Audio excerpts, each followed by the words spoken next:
Estoy escudriñando ahorita el libro de Samuel y el Señor puso compartir 2 capítulos con ustedes porque quiero que vean, ahorita lo van a ver, qué tan poderoso es Dios, hermano.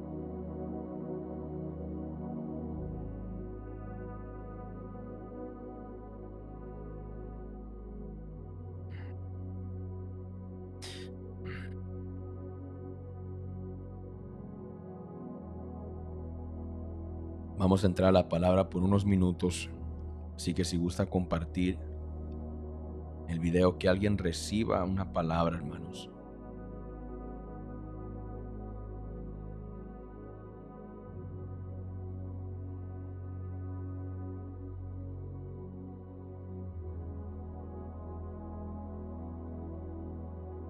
Y voy a hacer todo lo posible para cubrir estos 2 capítulos. No me voy a enfocar mucho en el que vamos a leer ahorita, pero quiero que vean el trasfondo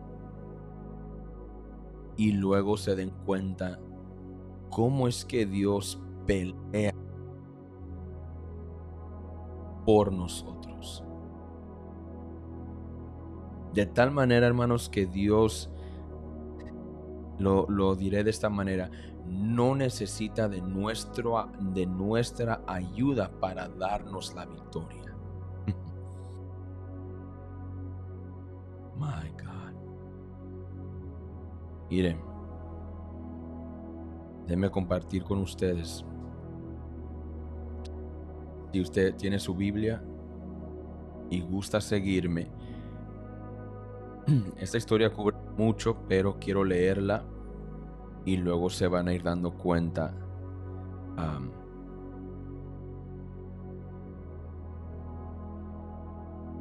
Miren,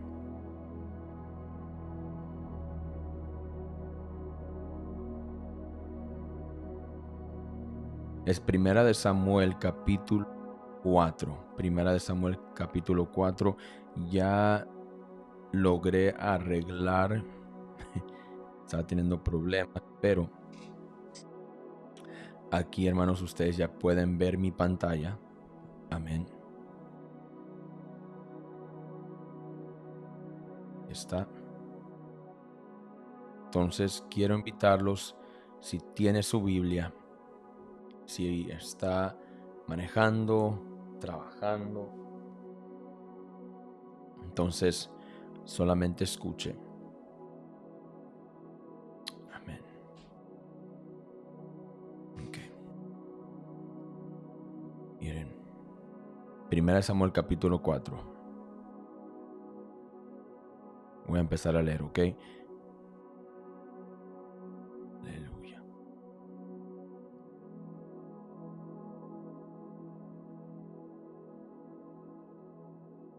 La palabra de Samuel llegó a todo el pueblo de Israel.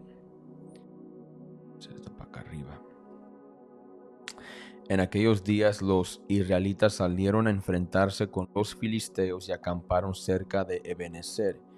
Los filisteos que habían acampado en Efec desplegaron sus tropas para atacar a los israelitas. Se entabló la batalla y los filisteos derrotaron a los israelitas, matando en el campo a unos 4,000 de ellos. Ahora, hay un trasfondo también, un contexto en por qué Dios permite que Israel pierda la batalla. No andaban bien delante de Dios. Amén. Andaban, hermanos, desobedeciendo a Dios y por ende la consecuencia. Verso 3. Cuando el ejército regresó al campamento, los jefes de Israel dijeron: ¿por qué nos ha derrotado hoy el Señor por medio de los filisteos? Traigamos el arca del pacto del Señor que está en Silo, para que nos acompañe y nos salve del poder de nuestros enemigos. Así que enviaron un destacamento a Silo para sacar de allá el arca del pacto del Señor de los ejércitos, que tiene su trono entre los querubines. Dios nunca les mandó a que sacaran el arca del pacto del Señor. Dios nunca les dio estas instrucciones, pero ellos en su propia sabiduría hicieron cosas que no debieran haber hecho. Entonces sacan el arca del pacto del Señor de los ejércitos y dice: los dos hijos de Elí, Ofni y Finés, estaban a cargo del arca del pacto de Dios. Ahora sabemos que los hijos de Elí no andaban bien delante de Dios. Hay una versión que describe a los hijos de Elí como hijos del diablo, porque estaban pecando, hermanos, en contra del Señor, haciendo cosas indebidas en el templo. Entonces, cuando el arca del pacto del Señor llegó al campamento, los israelitas empezaron a gritar de tal manera que la tierra temblaba. Los filisteos oyeron el griterío y preguntaron: ¿a qué viene tanto alboroto en el campamento hebreo? Y al oír que el arca del Señor había llegado al campamento, los filisteos se acobardaron y dijeron: Dios ha entrado en el campamento. Esto es lo que los filisteos estaban pensando, porque escucharon los gritos, escucharon el griterío de Israel y dijeron: Dios ha entrado en el campamento. Ay de nosotros que nunca nos ha pasado algo así. Ay de nosotros. ¿Quién nos va a librar de las manos de dioses tan poderosos que en el desierto hirieron a los egipcios con toda clase de plagas? Ánimo, filisteos, sean hombres. Si no quieren llegar a ser esclavos de los hebreos tal como ellos lo han sido de nosotros, luchen como hombres. Los filisteos, quizá el general los estaba animando, se estaban animando los unos a los otros. Ánimo, que nosotros podemos. Hay que ser hombres, hay que ir y pelear contra el pueblo de Dios. Ahora, dice el verso 10, si acaba de conectarse, estamos en 1 Samuel capítulo 4. Entonces los filisteos se lanzaron al ataque y fíjense en lo que sucedió, y derrotaron a los israelitas, los cuales huyeron en desbandada. Mire, todo el griterío que hizo Israel, todo el ruido, el haber gritado, el hecho de que hicieron que la tierra temblara por causa de su ruido, por causa de cómo empezaron a gritar, eso no significaba que Dios estaba con ellos. Eso no significaba que Dios estaba en medio del campamento. Aleluya. Nuestra victoria no tiene que ver con cuánto gritamos, hermanos. No tiene que ver con cuánto ruido hagamos, quizá mientras estamos orando o estamos en la iglesia, no sé. No tiene que ver con eso. Solamente porque hay mucho ruido, andan son del shindalen sokuma, no significa que Dios está en el campamento.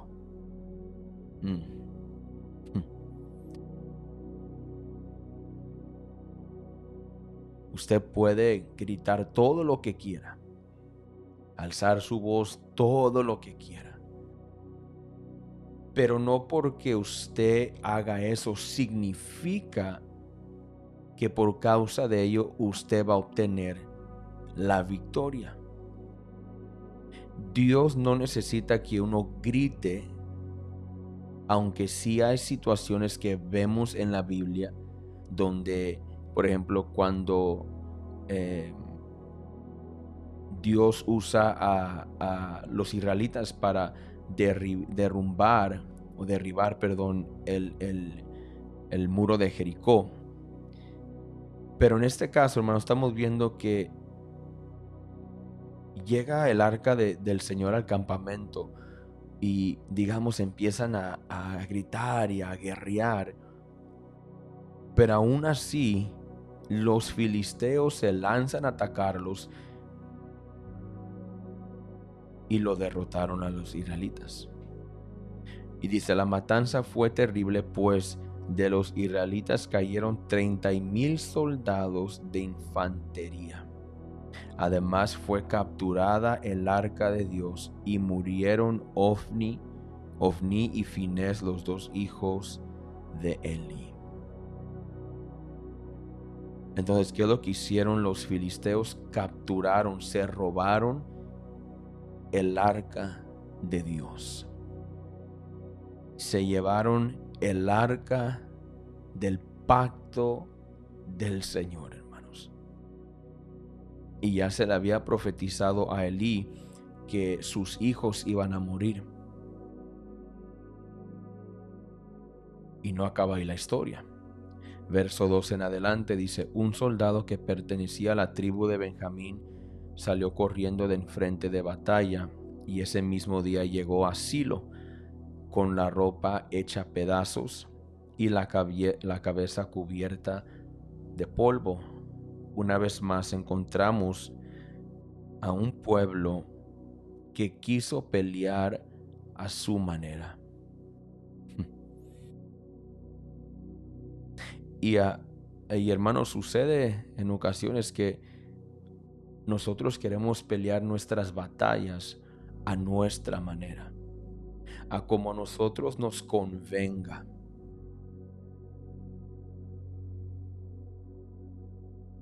Se encuentran ahora derrotados y sale este soldado que pertenecía a la tribu de Benjamín.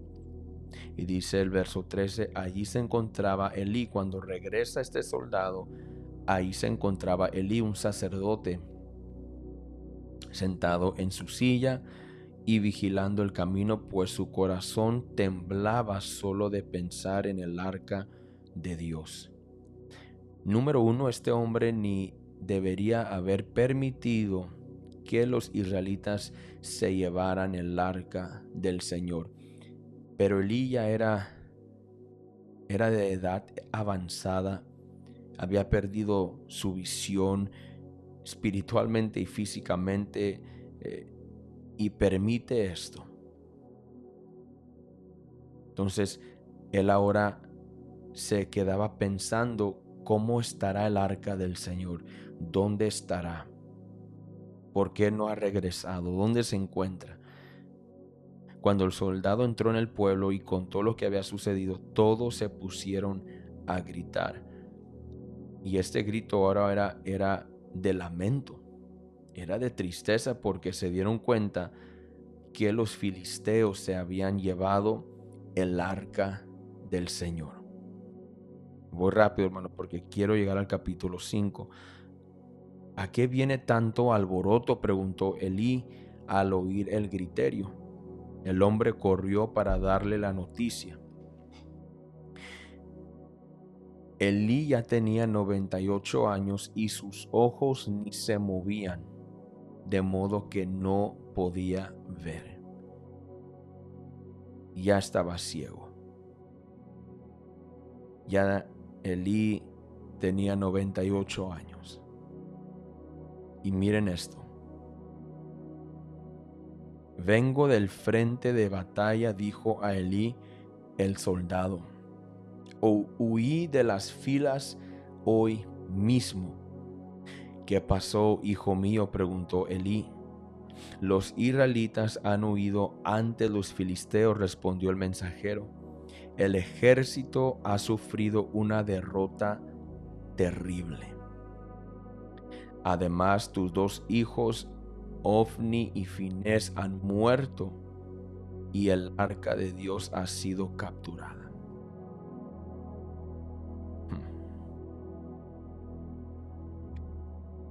Y escuchen esta parte, hermanos. Aleluya. Miren lo que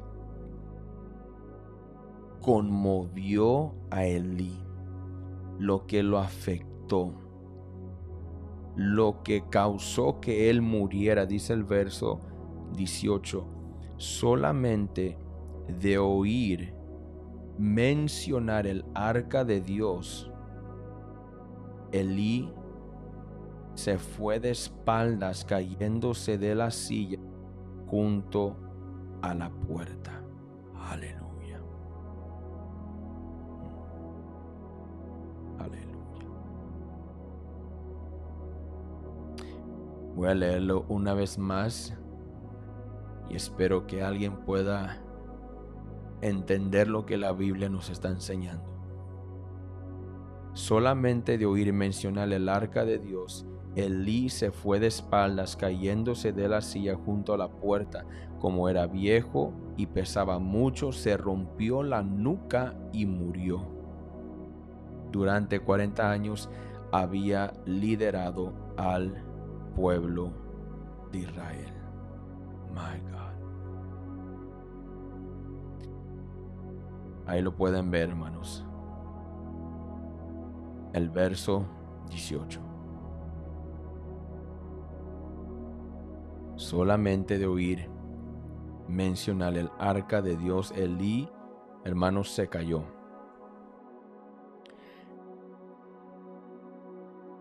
Cuando él escuchó que sus hijos los habían matado a Ofni y Finés, eso ni le dolió a Elí. No le dolió tanto como al haber escuchado que el arca de Dios se la habían llevado los filisteos. Lo que llegó a afectar a este hombre, a este sacerdote, fue el hecho de que la presencia de Dios, el arca del Señor, ya no estaba con ellos. Y le dolió tanto, hermanos, que se fue de espaldas, o sea, quedó tan sorprendido, tan impactado por esa noticia, que murió este sacerdote. No fue por las noticias de sus hijos, de sus 2 hijos, pero ya era muy tarde, hermanos. Entonces, el verso 19, su nuera, la esposa de Finés, estaba embarazada y próxima a dar a luz cuando supo que el arca de Dios había sido capturada. Pero déjenme poner la pantalla.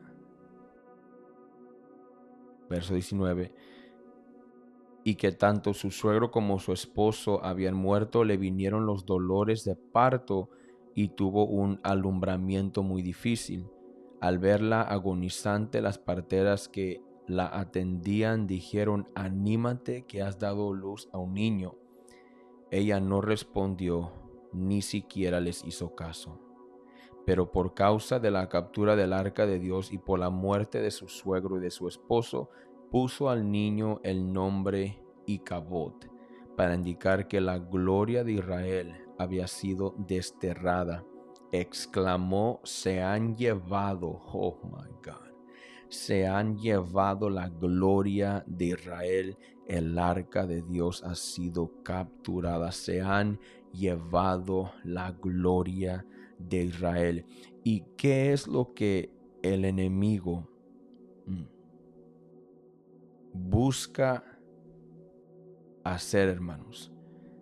Llevarse la gloria de Dios. Y desde el inicio vemos de la historia de Lucifer. Él quería la gloria de Dios. Y aquí vemos que esta mujer, la esposa de Finés, la nuera de Elí, se da cuenta la gloria de Israel, la presencia de Dios ha sido llevada. el arca de Dios ha sido capturada.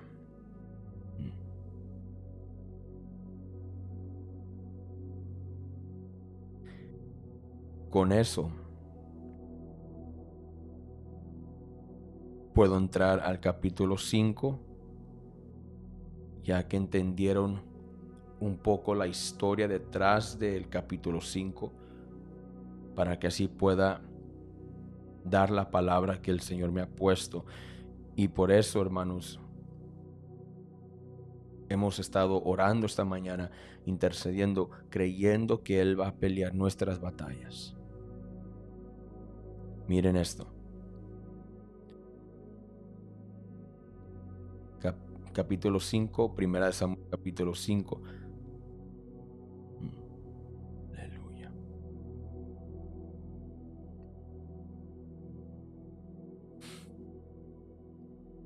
Después de capturar el arca de Dios, los filisteos la llevaron a Ebenezer y Asdod y la pusieron junto a la estatua de Dagón en el templo de ese Dios. O sea, llevaron el arca de Dios y la pusieron junto a una estatua de uno de los dioses de los filisteos. Aleluya. Y miren, este nombre o Dagón, les voy a explicar algo.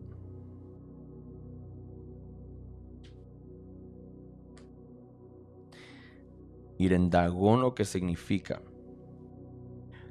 La literatura antigua identifica a esta deidad como el dios pescado, y su imagen tenía el cuerpo inferior de pez y el cuerpo superior de un hombre.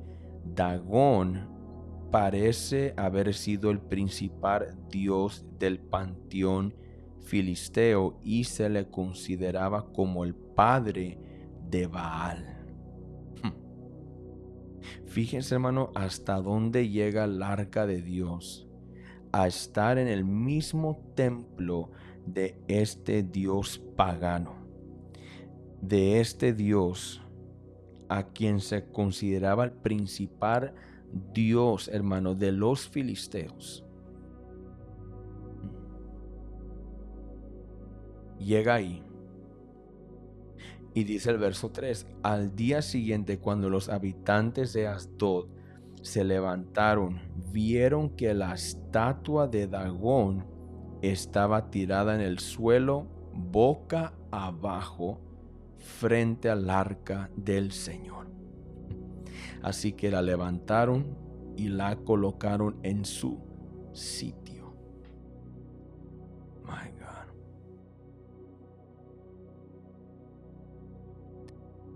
¿Se dan cuenta, hermanos? ¿Se dan cuenta lo que había sucedido? Tan poderoso es Dios que permite,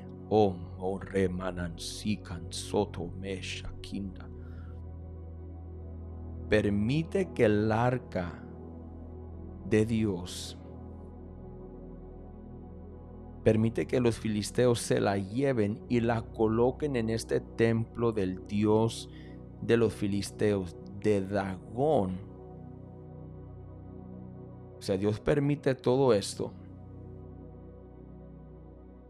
Y cuando lo colocan ahí, cuando van el día siguiente, vieron que la estatua de Dagón estaba tirada en el suelo boca abajo frente al arca del Señor. ¿No dice la escritura, hermanos, que toda rodilla se doblará? Toda lengua confesará. O sea, Dios permite esta batalla en contra de los filisteos. Permite que los filisteos venzan a los israelitas para glorificarse Él. para mostrarles a los filisteos el Dios que es Él. No sé si alguien me está entendiendo. Hay luchas, hay batallas que Dios va a permitir para que su nombre sea glorificado en nuestras vidas. Para que la gente que nos rodea se den cuenta del Dios que pelea nuestras batallas. Yo no digo, hermano, que una batalla, una prueba, una lucha no desgaste a uno, porque suele suceder. ¿Qué tan difícil es verdaderamente permanecer tranquilos en medio de una batalla, en medio de una lucha espiritual? Porque nuestra lucha no es contra carne ni sangre, hermanos. Entonces, yo no sé cuántos se pueden relacionar, hermanos, y decir, sí, hermano, hay batallas, hay luchas que siento que me han desgastado. Pero fíjense, hermano, Dios permite todo esto para llegar delante del Dios de los filisteos. Siento la gloria de Dios.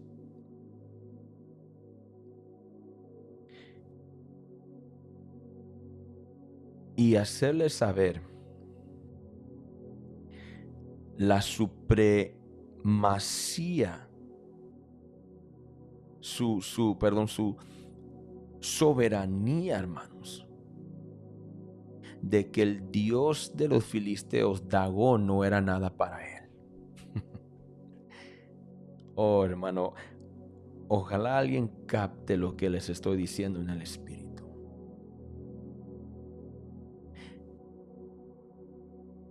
El Señor ya nos mostró que Satanás no es nada para él. Lo venció. Lo venció. Así que todo demonio que venga a luchar en contra de nosotros, Dios se va a encargar de ese demonio. Dios va a pelear por nosotros. Dios va a hacer que ese demonio que se ha levantado en contra de usted, en contra de su matrimonio, en contra de sus hijos, va a hacer que ese demonio, así como con Dagón, lo va a tirar al suelo, boca abajo, frente a su presencia. Y fíjese lo que tratan de hacer estos filisteos.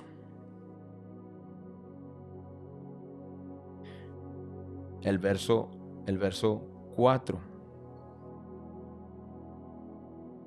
Entonces el verso 3 termina diciendo que lo volvieron a levantar a Dagón y lo vuelven a colocar ahí en su sitio donde estaba este dios pagano.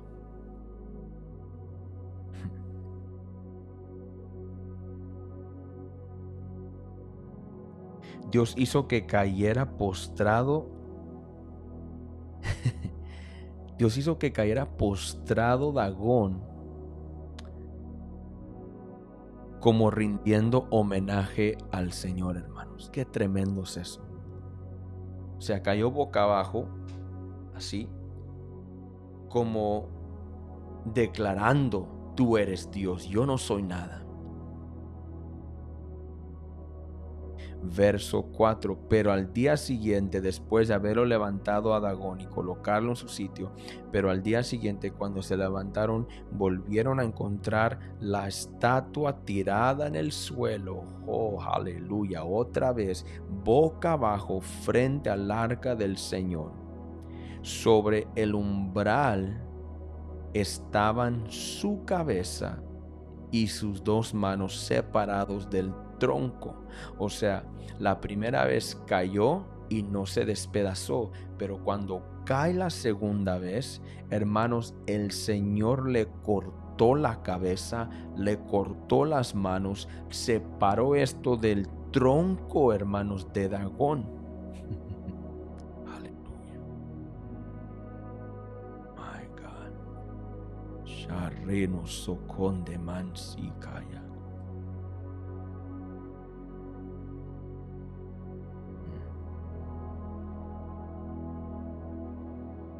Alguien tiene que recibir esta palabra.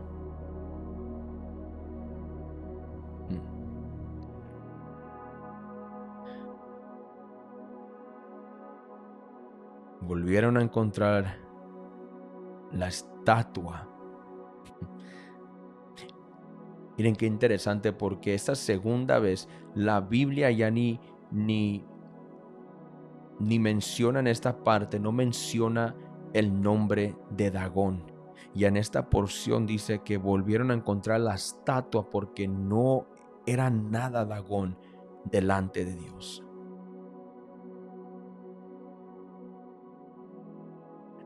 Ahora la escritura le llama estatua, una estatua tirada en el suelo boca abajo frente al arca del Señor, sobre el umbral, o sea, sobre la entrada ahí, hermanos, estaban su cabeza ahí tirada y sus dos manos.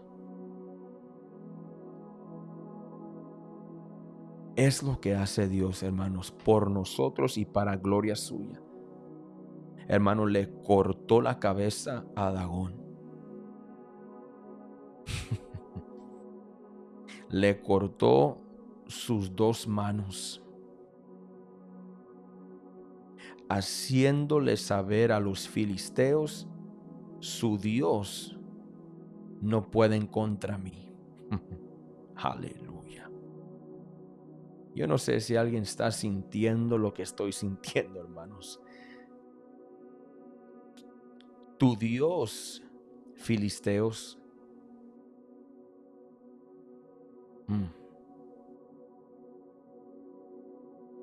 se tiene que postrar delante de mí,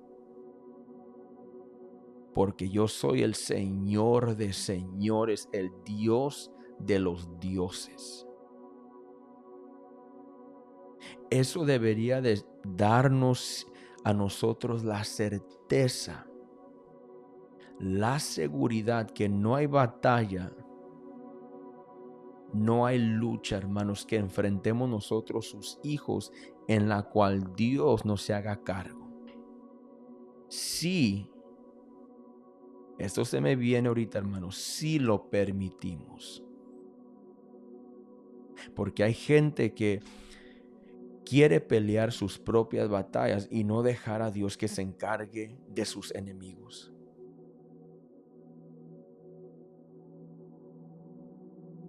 Y una persona que se frustra por causa de la batalla, deja de adorar, deja de buscar a Dios, porque la batalla, hermanos, puede agotar a una persona.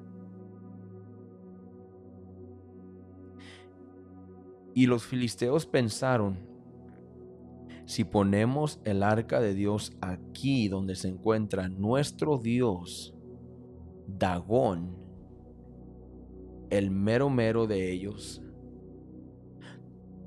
entonces le vamos a mostrar a los israelitas que nuestro Dios es más poderoso, es más fuerte. Y así puede uno sentirse cuando está pasando por una batalla. Puede uno sentirse como que el enemigo en veces puede más que Dios. Porque los ataques son muchos, las pruebas son muchas, y llegamos a sentir eso.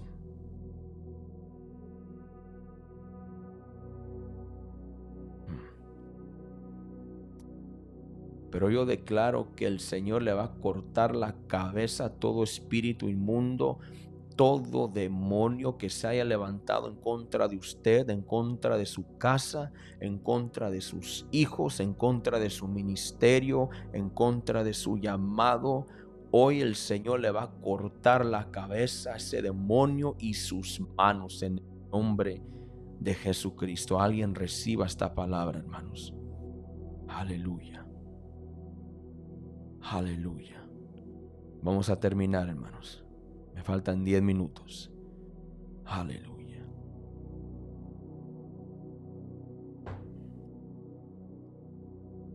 Por eso hasta el día de hoy, verso 5, ninguno de los que entran en el templo de Dagón en Asdod, incluso los sacerdotes, pisan el umbral. ¿Por qué? Porque ahí fue donde cayó la cabeza de este dios. Supuestamente era Dios, un Dios. Entonces el Señor descargó su mano sobre la población de Asdod y sus alrededores y los azotó con tumores. Miren todo lo que Dios estaba haciendo. Derrotó a Dagón, le corta la cabeza y las manos, y ahora empieza a tratar con los enemigos de Israel.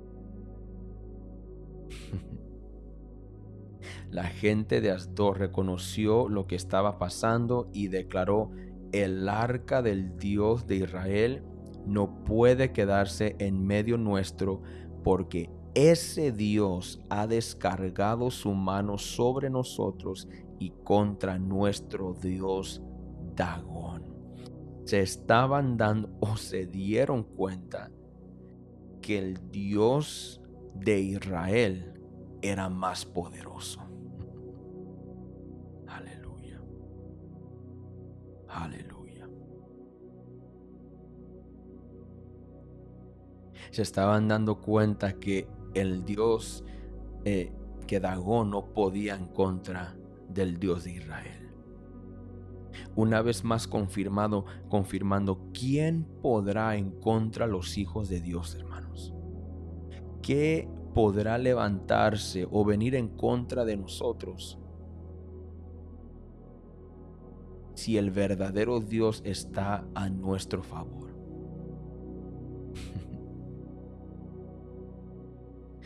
Por eso Dios le dijo a Moisés que le dijera al pueblo: estén quietos, Dios peleará por ustedes, estén tranquilos.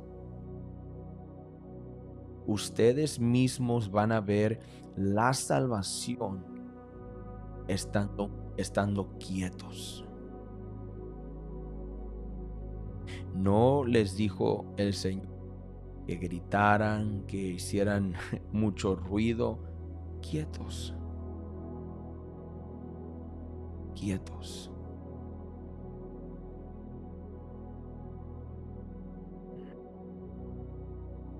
Aleluya. Ya me lo termino, me faltan 7 minutos. Miren, vamos a terminar el capítulo. Entonces dijeron: no se puede quedar el arca de Dios porque su mano se ha levantado en contra de nosotros. Empezó a azotar Dios con tumores a los filisteos. Verso 8: así que convocaron a todos los gobernantes filisteos y les preguntaron: ¿qué vamos a hacer con el arca de Dios de Israel? Trasladen el arca de Dios de Israel a la ciudad de Gat, respondieron los jefes, y así lo hicieron. Pero después de que la trasladaron, el Señor castigó a esa ciudad, afligiendo con una erupción de tumores a sus habitantes, desde el más pequeño hasta el mayor. Eso provocó un pánico horrible. Entonces mueven el arca del Señor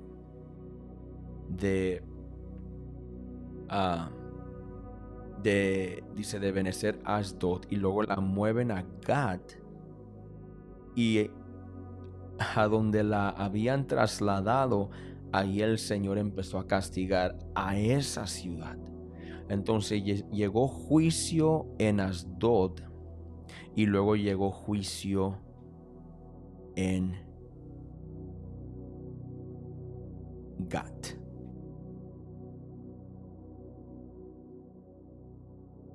Entonces enviaron el arca de Dios a Ecrón. Pero tan pronto como entró el arca en la ciudad, sus habitantes se pusieron a gritar: nos han traído el arca de Dios de Israel para matarnos a todos. Ya había llegado el rumor, ya se habían enterado las ciudades que rodeaban a Asdod que el Dios de Israel estaba, hermanos, aleluya, afligiendo a las ciudades con tumores. Aleluya. Are costo teremekima. Y cansore mante shima kore manta. Once kina soma shimale. Wow.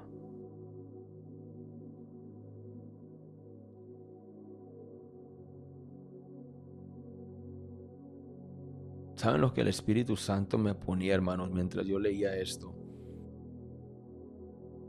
La presencia de Dios, el arca del Señor, a los lugares donde llegaba, donde no era bienvenida la presencia de Dios, llegaba juicio.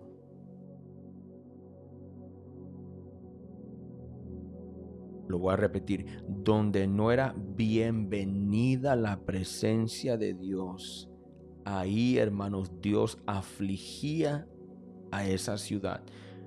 Démonos cuenta, cuando el arca de Dios, cuando David la intentan de trasladar, sucede algo ahí,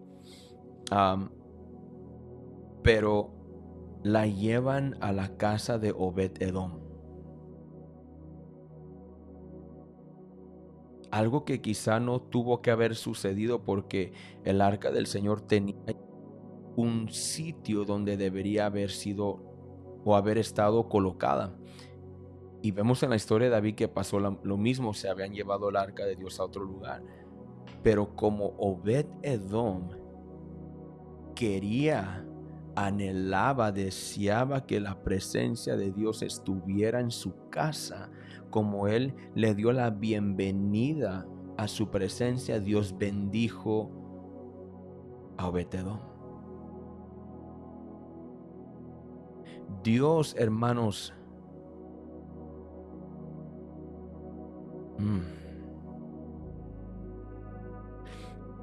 su presencia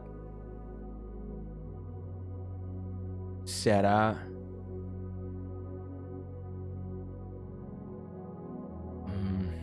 ¿cómo lo puedo explicar? Su presencia se hará presente donde es bienvenida. Amén. Una casa, un lugar, hermanos, que le dé la bienvenida a la presencia de Dios, Dios ahí va a derramar de su presencia. Pero si usted, como nosotros, somos portadores de la gloria de Dios, oh my, andaraman sokuma, como nosotros somos portadores de la presencia de Dios, si usted llega a una casa y rechazan la presencia de Dios, no quieren nada con Dios, no les sorprenda, y lo voy a decir así, hermanos, que juicio llega a esa casa. Por cuanto rechazan a Dios, rechazan su presencia, rechazan el evangelio, y yo lo he visto, hermanos.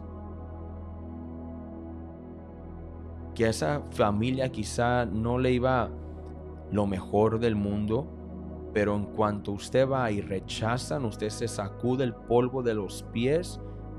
Y hermanos, yo he visto que cuando Dios empieza a tratar con gente que rechaza su presencia, y Dios empieza a tratar con estas ciudades, porque número uno, porque ellos no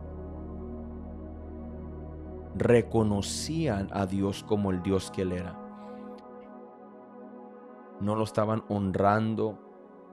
Porque yo me pregunto, ¿qué hubiera sucedido si los filisteos hubieran reconocido que este Dios es el Dios verdadero? Y ya termino, hermanos, miren.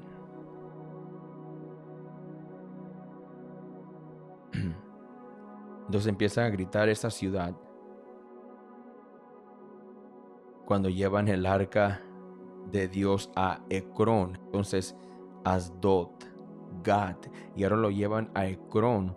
Y el verso 11 dice: por eso convocaron a todos los jefes filisteos y protestaron: llévense el arca del Dios de Israel. devuélvanla a su lugar de origen para que no nos mate a nosotros y a todos los nuestros. Y es que el terror de la muerte se había apoderado de la ciudad porque Dios había descargado su mano sobre ese lugar. Los que no murieron fueron azotados por tumores, de modo que los gritos de la ciudad llegaban hasta el cielo, hermanos. Aleluya.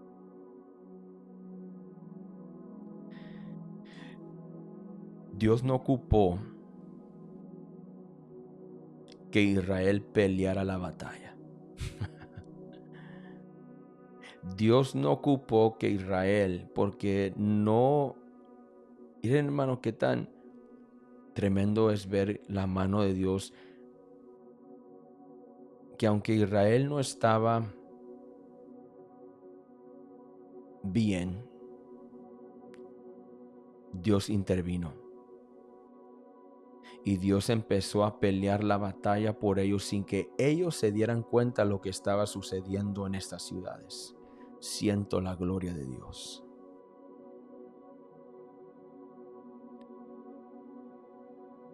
Sin que ellos supieran que Dios estaba derrotando a Dagón y estaba enfermando a esas personas, esos enemigos de ellos. Entonces, detrás de todo el escenario, Dios estaba encargando de los enemigos de Israel. Entonces, hoy quiero animar a alguien y dejarle esta palabra. Espero haya sido de grande bendición. Deje que Dios pelee sus batallas. Deje que Dios se encargue de sus enemigos. Usted siga sirviendo a Jesucristo.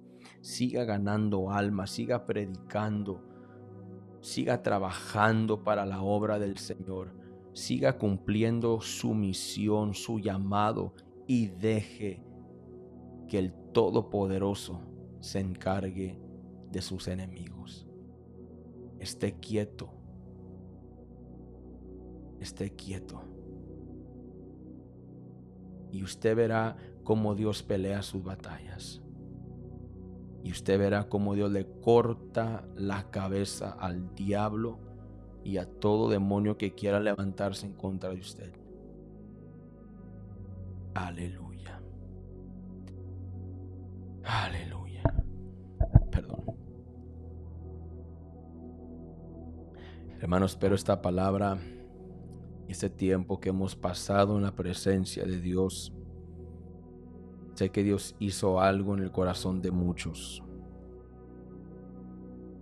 Y creo, hermanos, que hay personas aquí que van a ver su victoria más pronto de lo que se imaginaban. Yo declaro esa palabra en el nombre de Jesús por fe. Su victoria la va a obtener no cuando el doctor le diga. Amén. No cuando una persona le diga, sino porque Dios ya ha decidido entregarle la victoria. Hermanos, mi deseo es que el Señor les bendiga, el Señor les guarde. Amén. Quiero dar gracias a todos los hermanos que han estado apoyando este ministerio. Hermanos, Dios les pague. Se los digo de todo corazón, Dios les multiplique. Han sido de grande bendición, hermanos, para mí, para mi familia. Dios siga derramando de su presencia sobre ustedes. Y sobre todo, hermanos, que haya ese fervor, ese deseo de buscarlo más y más todos los días. Amén. Que el Señor cumpla su voluntad en su vida el día de hoy. Hermanos, el Señor me los bendiga ricamente y estaremos aquí el jueves con la ayuda del Señor. Amén. Bendiciones a todos, que tengan un excelente martes. Dios me los bendiga.